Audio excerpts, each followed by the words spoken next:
Hey everybody, it's Jason Blaha here, and today I want to aware you guys of a video that was sent to me yesterday, and I will link it here, I will link it down below. It's one that Eric Helms did, and I think Eric very succinctly made a point that I do try to bring across to a lot of you guys, and I really appreciate the fact that he did that.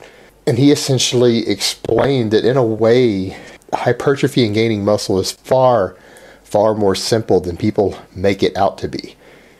And this is coming from someone who's working on his PhD. So this is actually what a lot of you guys are calling those egghead motherfuckers, who is telling you that everything gives you hypertrophy.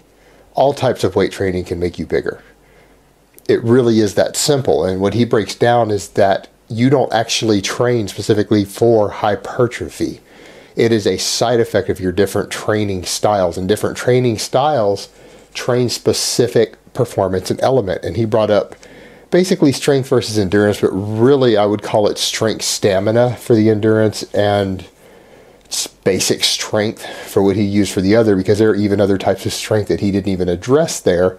But all of these things, you're training for a performance element because you're actually utilizing that performance element when you were training in the gym, and you're training your body to be able to do different things performance wise. The side effect is that your body has to make your muscles bigger to deal with accommodating workloads. And it doesn't matter whether that accommodating workload is coming in the form of mechanical tension, which means more weight, or metabolic fatigue, which means through doing higher workloads. They will both make the muscles bigger ultimately. And these elements even carry over to each other. Training for strength, as he pointed out, will improve strength stamina. Training for strength stamina with the higher reps will improve your strength. It's just that you're getting more specificity in one area versus the other. But the reality is, even with that, you guys will find that some of the top powerlifters in the world, guys who held records for years and years and years, some of the all-time greats, had entire months in their training year, sometimes up to 4 months out of the year, where they didn't even go under 8 reps. Yet they were top level power lifters who only cared about their squat, bench, and deadlift at meets. And it's because ultimately what these things come down to is that if you get a muscle bigger, or you train for any performance element, it will carry over to the others. And you'll notice that even guys like Eric here write programs that in some way periodize rep ranging. They periodize performance elements so that when you go into the gym on different days or different weeks, you are training for a different type of stimulus.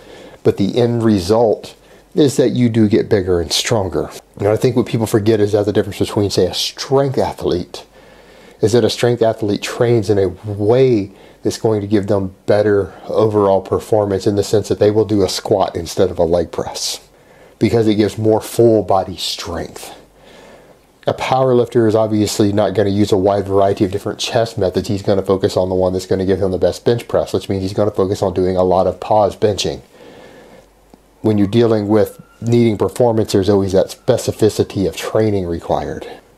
And someone who wants to get what you would call stronger, like in terms of functional strength, which means on the playing field or some real world environment or a life and death situation, strength means that you being able to use your whole body as one unit and create force through your whole body, not use your bicep in isolation to do something. And that's the difference between strength training.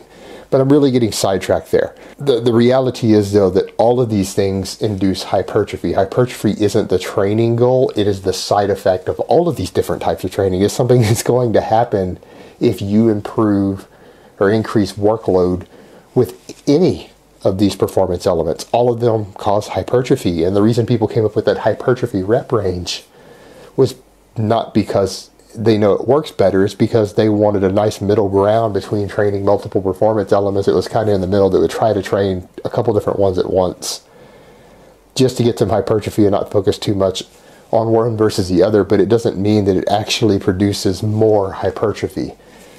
And this particularly becomes true when you start looking at relative workloads. And Eric made the point of, in his professional experience, both working with real bodybuilders and in his experience as a researcher, that if you were to take 3 sets of 10 with 100 pounds and end up moving 3,000 pounds through the same range of motion, for your total reps versus sets versus say 120 for 5 sets of 5, that there would be probably no distinguishable difference between the two in terms of hypertrophy. They would give pretty close to, if not the exact same amount of hypertrophy.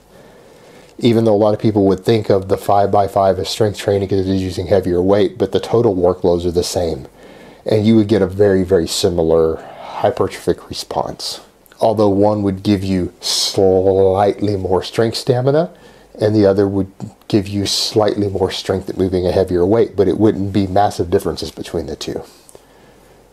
So in reality, as much as people don't want to admit it, a lot of this is really a lot more simple than it has been made out to be. And a lot of the most intelligent and educated guys in the field are actually telling you guys that sometimes it really comes down to just shut up and lift. That this isn't always as complicated as it's made out to be. Alright guys, that's really all I have to say on that today. I hope it has been informative, and I will talk to you guys next time.